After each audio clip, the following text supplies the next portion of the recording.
Hey guys and gals on YouTube, how y'all doing? Dave Boyd here, and hey, you know what? Sometimes you just gotta admit that you were wrong, or you were doing things kind of weird, the weird way, shall we say. Not necessarily the wrong way. I think this was probably the wrong way though. Anyways, I'm gonna shout out two channels. Not saying other people have not covered the same subjects, but both of them caused me to sit down. First of all, first one is Blacktron Pavel, I believe is how it is. His channel is basically about Blacktron, Lego Blacktron from 87, 88, the original Gen 1s. Good videos with a lot of instruction. They got a little bit of hype on there. Anyways, knowledgeable, very knowledgeable. A little bit different style video, but I like that. I like the style. The other person was another YouTube channel called For Bricks and Giggles. That's the one that really got me going, got me actually sit down and go, what have I been doing? Oh my goodness. Now, if you're a recent subscriber, like recently, you might not realize this part of the dark past we're about to talk about. But I've been reselling Lego on eBay and other places for a long time. And learning about pieces and the history of parts, all good, all fine. And so I'll buy a bulk lot or come across something at a thrift store, garage sale, go through it. Hey man, some good stuff in here, maybe some not so good stuff in here, maybe just filler brick. And I go with the attitude of, hey, I'll keep, if I can't sell it, I may use it myself or what have you. It's all fun because it's Lego, I can use extra pieces and there's always some kind of project going on. Well, she, in her videos, she's getting sets out of these bulk lots and then make the sets a project. I was doing it a little bit weird. I would sell the items, all of the items, including rare pieces that I kind of wanted to keep, to raise money to buy sets, or usually incomplete sets, because if you've been watching me for a while, I've been buying incomplete sets for a really long time. In fact, I think I had one called the cheapest gunship, and believe me, that was an incomplete set from the word go. But that's okay though, because it had a lot of yellow in it too. Anyways, so I would raise the money to buy these sets, often realizing after I'd sold all my parts that now I needed some of those parts, and paying more money to get, sometimes, one time got my own part back from another seller. The reason is because I had a scratch in the windshield, and I go, that's my piece. And it's okay. Yeah, I remember my Becky was sitting there, and I said, hey Becky, I said, if the center stud has got a crack, got a chunk, like a kid took a bite out of it, here it is, my piece came back to me for almost double what I paid for it, or what I sold it for, excuse me. So, enough yapping. So when I was going through this most recent bulk lot, part of the bulk lot I sorted the old way and sold off good stuff. But now tonight I was kind of going through it with this new frame of mind, going, oh my goodness. Now, some of these sets, like this most recent one, Mars Mission, we are trying to piece together, and that's me starting to go learning new tricks. So tonight I just dug through there a little bit, and I found set 6876 Blacktron, called the Alienator. Yeah, it's a walker.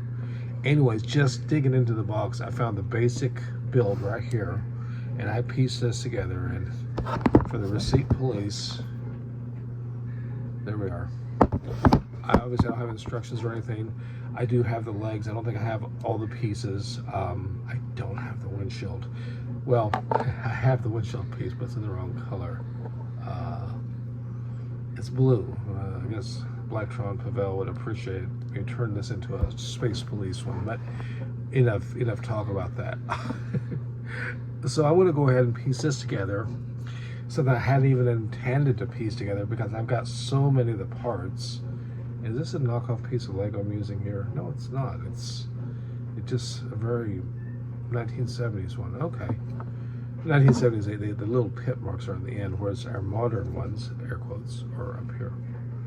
And modern, I don't know what year necessarily. I just know that one's like from my childhood, obviously I would know. But yeah, so all kinds of parts, the little utensil pieces are in there. It's pretty frightening. The good part of the set is in that bag. Anyways, I'm going to piece this together. I am going to piece together the Robomech RoboForce. I call it a mech because it looks like a mech to me, and it does. The Ice Planet one, I'm gonna go ahead and sell on eBay. In fact, it's got bids on it. It's just a little build. There is an insectoid bug blaster, I think it's called. I found the green dome for it and some of the other parts, including the minifigure, most of the minifigure. So we'll go with that one. And a lot of the stuff in that lot, like this cool vintage canoe, is now for sale. And so now, next lot I get, I'm not going to go, hey, these are the expensive parts, I want to sell those off right now. I'm going to go, David, take a deep breath. Now take a deep breath, no Rockstar, no coffee. You sit down and you go through what's in there, wash, pull the mega blocks and some of the weird stuff out, and then go through it. And then see if there's something that's already there, maybe a partial set, 3/4 of a set, rather than me saying, oh my goodness, this is just for theatrical purposes, I found part of such and such set. I didn't have one of the 560 pieces. I'm gonna piece it together. And then spending 3 times the value of the set just in shipping alone. That's the way I kind of was doing it. I'm exaggerating, I mean, but you know, had the old way I was doing it, had I found like part of this one, I would have pieced it out and sold it and then looked for another one with the proceeds to then put in my collection. It's kind of funny, it's kind of sad, and it's like, but hey, you got to learn eventually, right? Anyways, just want to share that with you. I've been talking way too long, but look forward. I'm going to go ahead and call the Blacktron 1 part of my going back in time to the Dark Ages, or my Ice Age. It's kind of is, it kind of isn't. This was a set that almost brought me back to Lego back in the, because 1988, 1987. Because I was getting out of space and just kind of concentrating chasing the World Warriors, and I wasn't fascinated by the yellow and black. I thought it was kind of Bumblebee looking colors. And then the Blacktron 2 has all the neon stuff, so that definitely fits heavy into what we're studying and what we're restoring and looking at. This is a little bit more like in the classic space, but hey, they're bad guys with smiley faces. Gotta love that. Anyways, I've been talking way too long, and I want to go ahead and settle in and see how much of this set I can find.